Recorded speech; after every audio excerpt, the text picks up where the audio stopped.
What's up, folks? Dave here from Profitable.Tools, and we've reached the final review in my AI copywriting series. If you want to get caught up in the series, the playlist is linked down below. I recommend starting off at the beginning so you really learn about GPT-3 and the company behind it, OpenAI. That way you know where all of the text is coming from as I generate copy here inside of these reviews. I've also reviewed 7 other tools on top of the one that I'm doing today for a total of 8 reviews. And I'm gonna finish up this series with a separate video, a final video that's coming out, be video number 10 in the series, where I give you specific recommendations as to which tools I like, as well as discuss the future of AI in other implications. There's other things it can be used for as well. But today we will be reviewing a old but new tool. This is called Ink. Ink is a bit of a dark horse here, and you'll see why in a second. This one might take the cake in terms of certain applications. It might be one of the best recommendations possible. So AI co-writing and SEO assistant. Let's start at the beginning. What is Ink? Well, first of all, it's a standalone app. You download it to your computer and you run it as standalone software. There is a dashboard you can log into online, and we'll look at that in a little bit. But most of the application is going to be done on the primary product, which is a standalone app. So it started off just doing SEO assistant work. You're familiar with apps like this. You could use Yoast or Rank Math inside of WordPress, and it'll give you some recommendations on what to do for your blog posts in order to make them rank better. Or there's also SEMrush's Writing Assistant, Surfer SEO. These are all tools that help you write better. But about 2 weeks ago, Ink added GPT-3 into their primary product. So this is a different approach to adding AI composition into an already existing tool, something that was designed primarily with SEO in mind. Now you've got the writing assistant built right in. That is super exciting to me. I'm excited to try this out and see how well it works. As we've seen, GPT-3 has different outputs. Different apps execute better than others. So hopefully Ink ends up being a good one. We'll see here in a little bit. So AI co-writing and SEO assistant. I always like to start off by kind of reviewing their sales page or their main homepage, see how they're doing in terms of marketing. I gotta say, after scrolling through this, I don't feel like it's a very effective homepage. They don't have probably a marketing background because it's a lot of features. It's not a lot of benefits, right? AI co-writing and SEO assistant. If you compare this to Jarvis, which I feel is one of the strongest homepages, it's telling me a benefit right away. Jarvis will write your Facebook ads. Jarvis will write your product listing. All right, so in comparison, AI co-writing and SEO assistant. If I'm coming to this not knowing what I'm looking at, I'll say, so what? What is that? We've got AI generated content. Again, so what? What is that? Rank higher and drive more traffic. Okay, that's interesting, but you don't tell me how or what's going to happen to make it. So it just seems like an empty promise, right? The sales page is not super impressive. Distraction-free editor. I will pause on this feature because I have to admit, when I downloaded this application, it was kind of stunning to me how beautiful the interface was and how everything just got out of the way and allowed me to write. So I did really appreciate the distraction-free editor. I think they should make a bigger deal out of how good their editor truly is. We got some testimonials down here. They're playing a little Wistia windows where you can see people talking. These aren't huge names, not businesses that I know. In fact, Ink is even one of the testimonials. So, just that's fine that they use their own product, but I'd like to see maybe some bigger companies, especially given that they've been around for a few years now.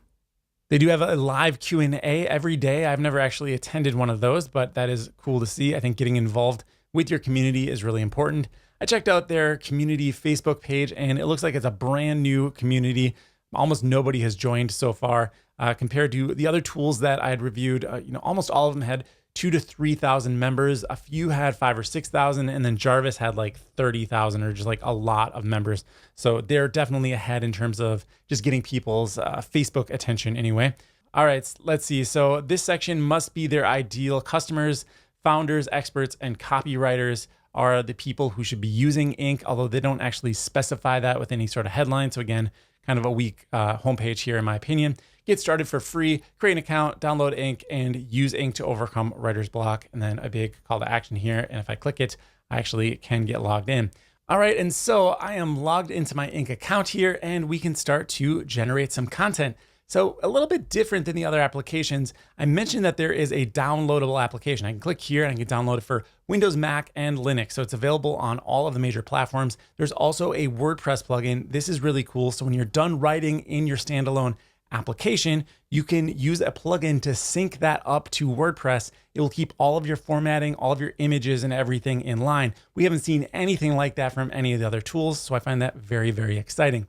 But what we want to do is start off this review like I've started off all 7 of the other software tools I've reviewed, which is to go over and grab some templates here, generate some copy, and see how it compares to the other applications. I've begun each review with a product description. So I'm going to go ahead and search for product description here.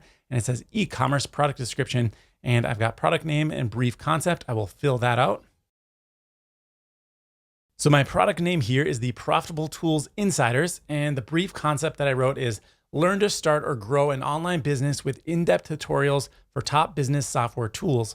Create a website, build an e-commerce store, teach an online course, or optimize your existing traffic with our guidance. So this is content that I wrote, and let's see what it does to spit out a product description. I'm gonna hit create.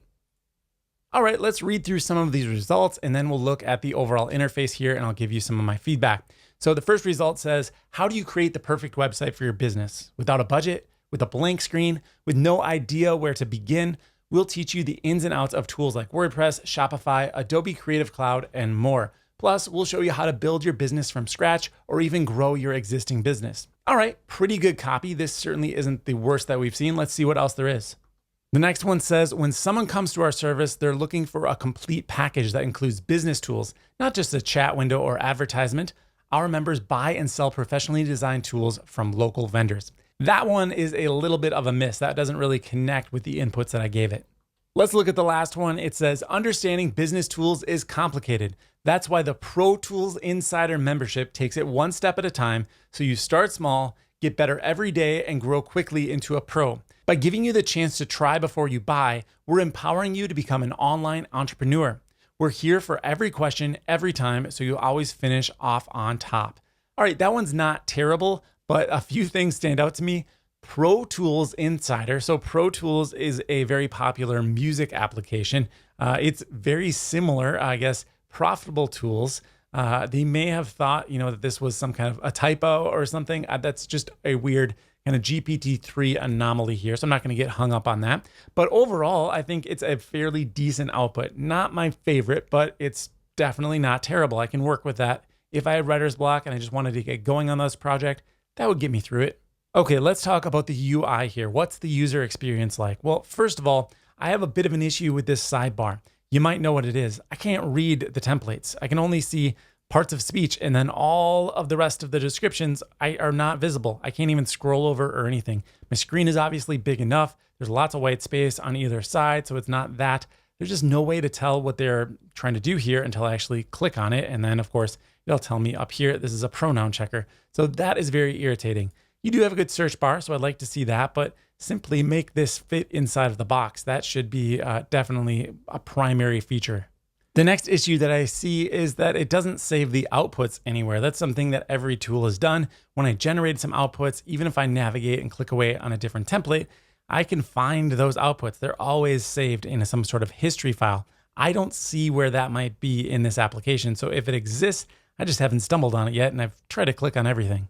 I do like that it gives you a sample output down here so you can see what you're in for before you actually go ahead and generate some copy. I should mention the pricing for this. They have both a by the word type of plan as well as an unlimited plan, just like we saw in Jarvis. You can try it out free forever. You'll get up to 10 articles per month with their SEO tools. You'll get no access to the AI writing features here, but you will get that if you go up to their pro plan, which is $35 a month. That'll give you 1,000 points of generation. Each time you generate something, it's gonna take a point away. Finally, you've got Ink Pro Unlimited. This is gonna give you basically that unlimited feature set where you can use the tool as much as you want, generate as much text as you want, and you don't have to worry about paying anything extra.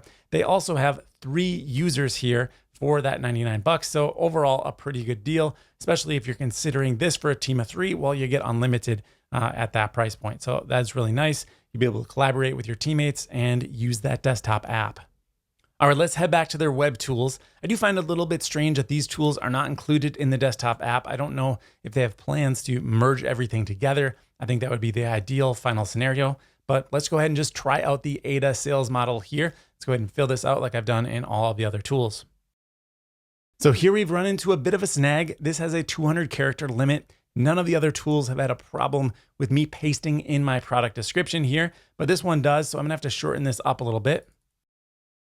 All right, there we go. I removed a few characters and still managed to keep the idea almost identical here. Let's go ahead and generate an AIDA model sales copy. If you're new to this series, what I've done with all of the tools is focus on the attention section, which would be like your headline, and the call to action, which would be essentially your buy button or the thing that entices someone to make a decision about your product. So let's go ahead and read through these. The first one, the attention, says 70% of designers have a Twitter account, but know they should be sharing more. That's kind of weird. I'm not sure that's a super, it's just kind of a funny stat to use as a attention section. Let's go and check out the next one. It says, feel free to send any questions you may have our way and we'll always have your back. All right, that's also very weird. I don't think that's a good attention section at all. Let's check out the last one they provided me. It's 10,000 students attended our first webinar.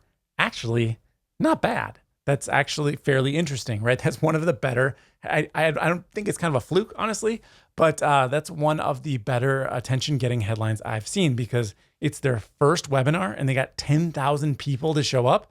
Well, okay, I'm gonna read what'd you do to get that. That's one of the better attention grabbing headlines I've seen. Let's check out the call to actions here. Get your copy now, kind of standard. The next one is follow profitable tools to get advanced discounts on the bundle. All right, not terrible. And finally, we've got get started today with our pro membership. So I think on all 8 of the applications, none of the call to actions have really just blown me away. They're all kind of standard fare, nothing very original, unique, compelling, persuasive that I've seen. So this is kind of more of that. Now, I didn't get to finish the rest of the UI when I looked at the product description because I clicked away on a different template and then all of my results disappeared. But you can see there is a copy all results button here. I can copy all of them and then they're on my clipboard and I can go ahead and share them. I just went and checked and yes, the copy button does work. We've seen a couple of apps where that hasn't worked. We also have the ability to save things. So this is what I missed, I guess. I didn't save anything before. I'm gonna go ahead and save all 3 of these and let's see if I can find a way to locate them again. All right, so I just clicked away after clicking save and they're not here anymore. All right, so I just messaged report to ask how you access your saved outputs from the web AI tool. They just read it, so hopefully I actually get an answer back here. Oh, they're typing, so this will be a good demonstration of their level of support. It says, looks like we're taking a long time to reply. While you wait, do you want to play a cool game? Sure, let's play a game. So here I am playing this Flappy Birds clone while I wait for support to get back to me. It's like they keep typing something and then deleting it. To be honest, folks, I don't have much hope for these web tools. They kind of seem like they were an afterthought, like they just grabbed some OpenAI connection and then threw a bunch of examples up there. What I'm actually excited about is using their editor with their AI composer. So we'll see how this all plays out here in a second. All right, so I did get a reply here. They said, hi, Dave, the saved UI is under renovation since the updated nav. So I guess they're updating their navigation. It says your outputs are still saved in our database and they're going to check with the devs when the updated save screen goes live. So it's just not working right now. They do apologize and offer to grab it off of the database and email it to me by tomorrow morning if it's urgent, if I desperately need it back. So I think decent reply here. Obviously, this part of their business is still under construction. So quick update here. It is now the next day. I'm in the future and the view saved results function is back. And sure enough, it did save all of the results that they said it would. So good service here from Inc. They told me they'd fix it within a day. Sure enough, they did. All right, so if you need short form content, it doesn't look like Inc. is necessarily going to be a slam dunk right now anyway. But what I'm actually excited about, as I said a second ago, is the long form editor. So let's hop over to that and see how it does. So here I am inside of the Inc. app. Let me give you a guided tour here. First of all, we've got a nice white screen so we can begin composing. I can easily switch this over to dark mode if I like. Just head up to view and then under theme, we have dark theme and light theme. You can see there's also key commands for that. So you can easily toggle back and forth if you want to switch off. Inside of view, while we're there, we've got something called typewriter mode. Other apps that I use have similar features. The one that comes to mind right away is Ulysses. What typewriter mode does is always keeps the text in the same spot. So if I paste in some text here, this is what I copied from my clipboard earlier on. You can see that I have to kind of scroll through it and I'm writing at the bottom of the page. If I turn on typewriter mode, well, now I'm always going to be typing at the same center line. So I can write here, and if I go ahead and start typing some more, and then I hit return, I'm still gonna be at the same place because you can see the text actually slides up and keeps me centered on the screen wherever I like. I can set that position to be just about anywhere. If you wanna, leave it kind of in the middle, then you can see what you've been writing. There's also something called focus mode. What this does is dims everything else other than the line you're working on. And if you really want some whimsy, you can turn on sound mode and hear yourself typing just as though you're on a typewriter.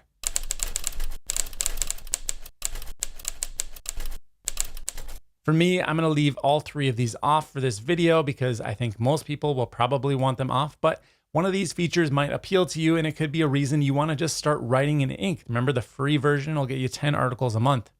Let's look at the menu bar at the top here, kind of standard word processor features. We've got undo and redo.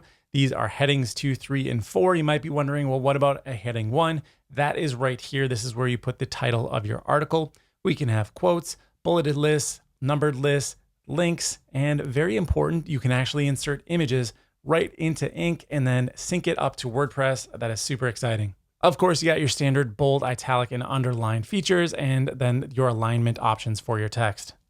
Where it starts to actually get exciting is over here on the right. We have SEO, where we can go ahead and enter a key phrase for what we'd like to write about, and then it will do some reverse engineering and try to give you their best guess as to how it will rank on Google, and even give you suggestions on what you can do to improve your article so that you could rank higher. Let's get into some of those features now. I'm gonna clear off everything I've pasted in here so far. And for my primary key phrase, I'm going to enter sales page for online course. If you're following along with this series, you'll know that I try to write blog posts about the same subject each time, and it's always around how to create a sales page for an online course. So now what it's doing is crawling the web, scraping content, all of this tech gobbledygook stuff to help me write a better article and give me a better chance of ranking on the front page of Google. So the first thing we need to do is obviously come up with a title for our article. I could do that myself, but why bother when I can have AI write it for me? I'm gonna go ahead and choose the heading section here, and then down here below, I can choose AI write. The key command for that is Command, or if you're on a PC, it would be Control Enter. Let's go ahead and see what AI comes up with for a heading here. So I've got a heading here. It says how to use a sales page to sell more online courses. 15 experts reveal how, and then it kind of trails off. It says we're at 74 characters here, which is kind of near the top of where you want to go in terms of a heading to get it all to show up in the search engine results page. So I'm going to go ahead and try this again. I can choose rewrite. This gave me 15 experts reveal 15 secrets for successfully using sales pages. That's not half bad. I kind of like the fact that they used 15 twice. It makes it a little bit more interesting. But let's go ahead and maybe start from scratch here. I'm just going to delete this and see what else we can get. Okay, so this time I got the 5 best online course landing page templates and examples. I can undo that, and let's try a third time. All right, I really like this third example. It says step-by-step guide to creating an online course sales page that converts. We're at 72 characters. It's looking pretty good.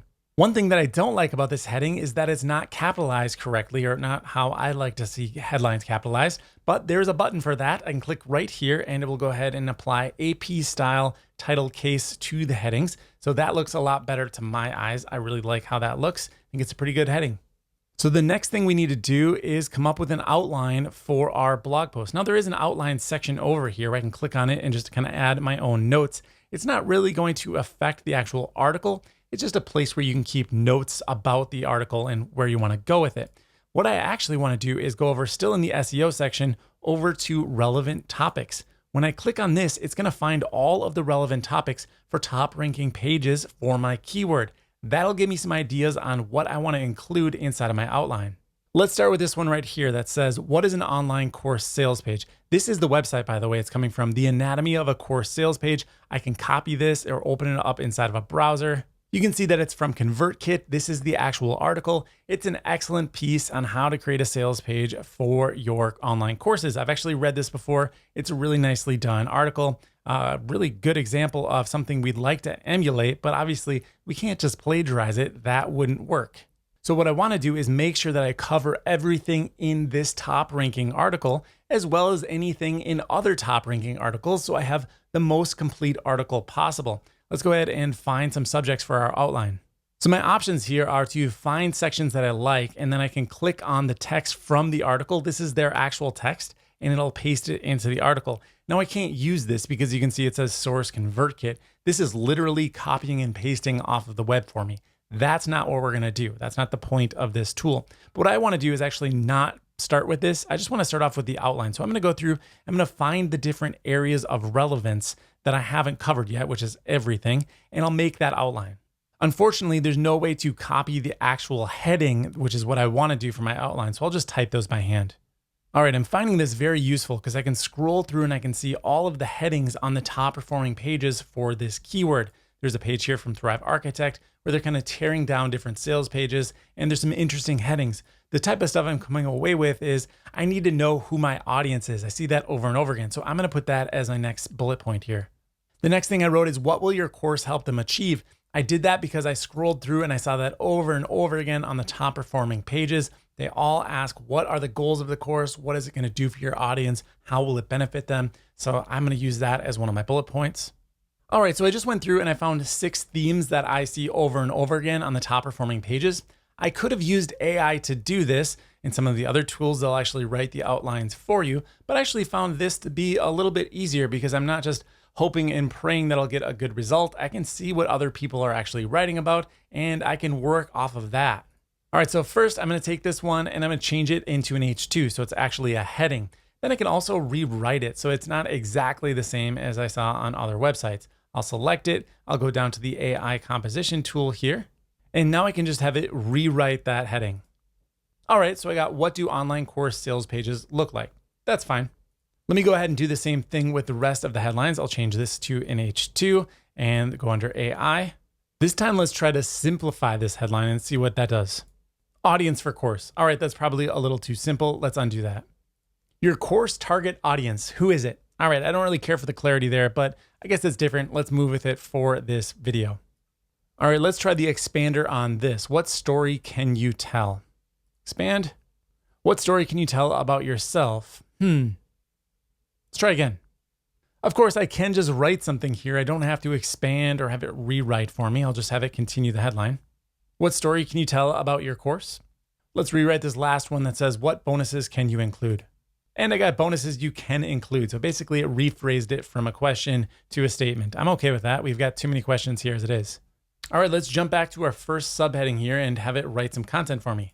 All right, so here's the output that I got. It says the most important element in creating an online sales page is the headline. The headline not only explains what the course is about, it also attracts the reader's attention. It also shows the value of the course and inspires strong motivation to enroll. The course sales page will usually feature a hero image, a color scheme, and a specific message. All right, that's a fairly good paragraph about what online course sales pages look like. I can also try this tactic of finding a similar section from another article and then just copying that into my article. And what I need to do here is obviously rewrite it because I can't use this. It would be a quote. I could grab it as a quote if I wanted to, but really what I want to do is have some original content here. So I'm going to select it sentence by sentence and then rewrite things. Let's rewrite the first sentence. We'll rewrite the second sentence and we'll rewrite the third sentence. Now I'm noticing that sometimes I select a sentence and I don't have the option to rewrite it right away and have to select it again. I'm sure that's a bug in terms of this is still early on for this software. Let's go ahead and rewrite.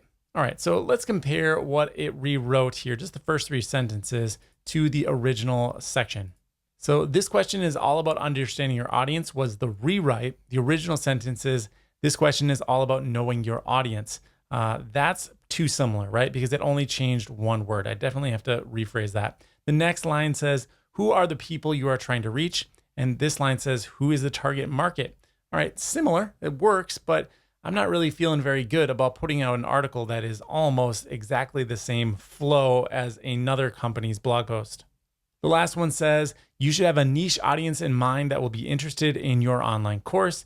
And they say you should have a niche down audience in mind who will be interested in your online course. The software literally just removed one word and called it a rewrite. So I don't think I'm changing the article enough to get past any sort of plagiarism detector, and certainly not enough to get past my own moral compass. I would never publish an article that's basically a word for word copy of another company's blog post. So let's get rid of this idea. It is nice to have access to all of these sections here to get ideas to write about. Another way this can work is you can begin a paragraph and say, who is the audience for my course? All right, so I started this article and I said, you might be wondering, who is the audience for my course? It's one thing to have an idea for a course. It's another to actually find paying customers. At this point, I can press Control Enter and boom, now we've got some AI output to help me continue past my writer's block. It says, short of a live in-person audience, the best way to find out if an audience is right for your course is to ask the people who already have it. All right, that's not very helpful because I haven't sold any copies of my course yet. How can I find an audience if I don't have anybody who owns my course? So I changed the formatting here a little bit and I wrote, if you don't have anyone in your course, you need to, and let's let the AI take over here.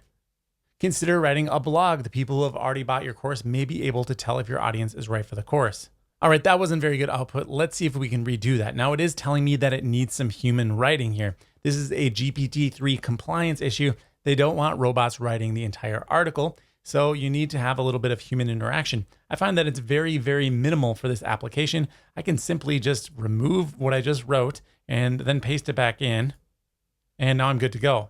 So everything was good up until consider writing a blog. And then I thought it was kind of garbage output. So let's try again here. I'm going to go ahead and have it write a little bit more for me.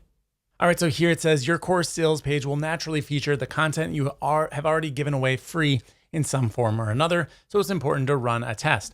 So I think what they're getting at is to start running a test with some free content, see what people respond to, and then use that in your sales page. So it's not terrible advice. It just needs to be kind of rephrased so that humans can understand it easier. All right, let's get out of this topical relevance section, which I've spent most of this video in, and let's see what else there is inside of the app. I've got some options here to optimize. So we've just been inside of the relevant topic section. You can see I've got a 52 score here. I can go into the word tasks where I have only an 8% increase, and let's see what they've got for me. First of all, I don't have enough words. I've only got 211 words, and they said to aim for almost 2,800. So I'll have to definitely beef this up with some more text. But I've only got one sentence that's hard to read, so that's a pretty good start. If I click on this, it's going to highlight the sentence that is hard to read. Coincidentally enough, it's the one that they just wrote. And now what I can do here is actually simplify it. Again, I've got to get rid of my human writing thing here. So what I'll do is just remove this, paste it back in, and I'm good to go. Now I'll select this text, and what I want to do is simplify. And now it says that that sentence is easier to read. It says you should test your course sales page to see if the kind of information it gives away. It's not a very helpful sentence. It's actually quite gibberish, but it got me a checkbox in the SEO tool. Let's just modify this sentence a little bit. So I said you should test your course content by including some of it in free blog posts to see how your audience responds. Now I still have one very hard to read sentence here. Let's click on this. And it's short of a live in-person audience. The best way to find out if an audience is right for your course is to ask the people who already have it. I agree that is a very clunky sentence. Let's go ahead and use AI to rewrite this. Okay, so I think I just figured out the issue that I alluded to earlier on. Sometimes there's a space at the end of a sentence, right? And if I have that, and when I select it, it's not allowing me to use the AI tools. But if I select just the sentence without the space, then the AI tools are available. So that is definitely a software glitch they'll want to fix. Let's go ahead and have this get simplified and solve my grammar task. So it removed a lot of the complexity of that sentence. I'm going to go ahead and beef it up so it makes a little bit more sense. So I beefed it up, but you know what? I made it a little bit hard to read again. So let's go ahead and continue this doom cycle. I'll select the sentence and let's have it get simplified. There we go. Now my sentence is no longer deemed hard to read. I've got a grammar and spelling suggestion up here. It says who've, so I meant to say whom. That's nice to see. It's the only app that I've reviewed so far that I have any sort of grammar or spelling check inside of it. So this is very similar to kind of a Grammarly type of thing. The last word task that I have with my current incarnation of this article is to go through and look for adverbs. You don't want to have too many. It says to aim for 12 or fewer. Currently, I've got 9, so I'm not on a very good pace here, considering I need to 10x my word count to get into the good graces of Google, according to Inc. I'm not too concerned about adverbs right now, so I'm not going to go ahead and edit that. Let's look at some more features.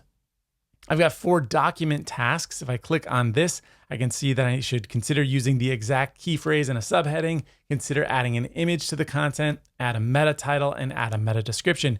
Now, those are really cool things because that's actually something you'd have to do before publishing your article, the metadata that is, and you'd want to add images and all that. So I love that you can do that right inside of the Inc app. It doesn't make their AI writer better. It just means that it's a more full-featured app. So hopefully the AI section can improve, or maybe some of the other tools can take a cue from Inc and kind of combine these, because this is a really great way to write articles.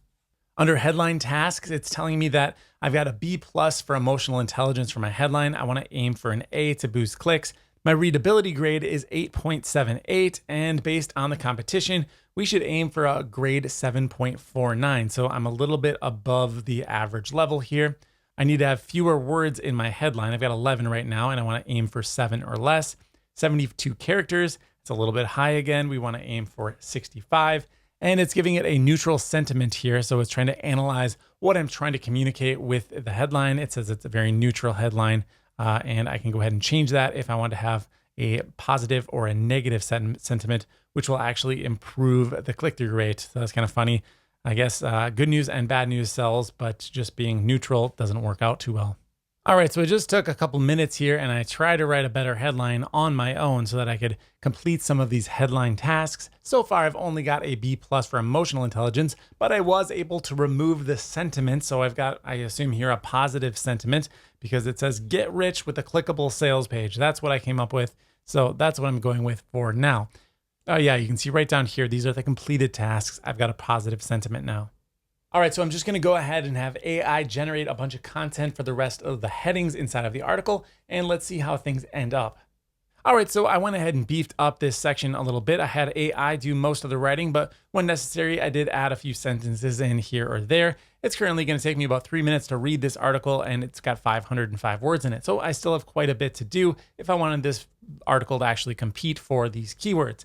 Let's take another look inside of the relevant topics. You can see I'd increase my score by 11% if I went ahead and completed all of the tasks here. I can go under optimize, and now we were looking at sources before, but if I click over on topics, I can actually start analyzing the topics to see what I haven't addressed yet in my article. Let's do that.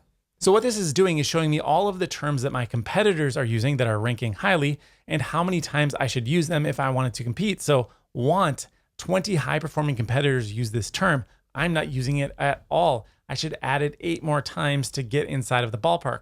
Now, this is a slippery slope. Anytime you start changing your article just to kind of dump in some words that you think might make you compete with other competitors, always use your human brain when you're trying to rank for SEO, but it is nice to have the data as well. You can see, oh, well, maybe if I mentioned these subjects, it could improve my article, but maybe just using the word want more, probably not going to do that. Testimonials, that would help. I should talk about using testimonials in the article. That would be very helpful.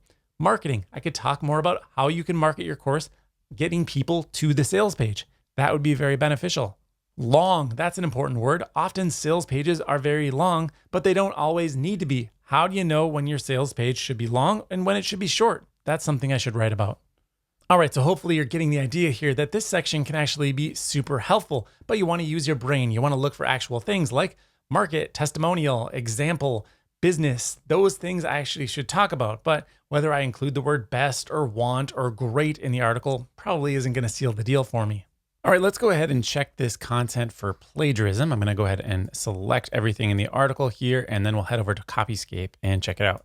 So here's Copyscape. I'm going to paste in the article and let's hit premium search. No results found, which means that there is no signs of plagiarism here. Checked 505 words. It cost me 6 cents. Go check out Copyscape. It's a pretty cool tool. So that's the Ink app. I think it definitely has some rough edges and it needs a lot more work to really be ready for prime time. The GPT-3 output is not nearly as good as in the previous tool I reviewed, which was Jarvis, the market leader in this industry. However, there's something about it that is very enjoyable to use. If you fancy yourself a bit of a writer already and want a kind of a complete package of writing, a nice place to go ahead and add your images, create your blog posts, easily sync them up to WordPress, and then get some SEO feedback along with a little bit of GPT help for those moments you have some writer's block, then I think Ink is kind of a nice middle ground. It's not the most expensive. It doesn't necessarily do the best at AI, but what it does is very, very full featured, and it's kind of like a Swiss Army knife for writers. So ending it here, let me know, what do you think of Ink? Is this the right writing tool for you? Leave me a comment down below and let me know your thoughts. Otherwise, let's connect. I've got my Facebook group down below. You can sign up for my newsletter. Make sure you do that. All of the links for the products reviewed in the GPT-3 series are also linked down below. So if you're going to sign up for one of these tools and you want to support my work, you can click one of those. It'll throw me a little commission when you sign up. It doesn't cost you anything extra. That's going to do it for this video. I thank you for watching this series. Make sure you stay tuned for the final summary video, and I'll see you in the next one. May your conversion rates continue to increase.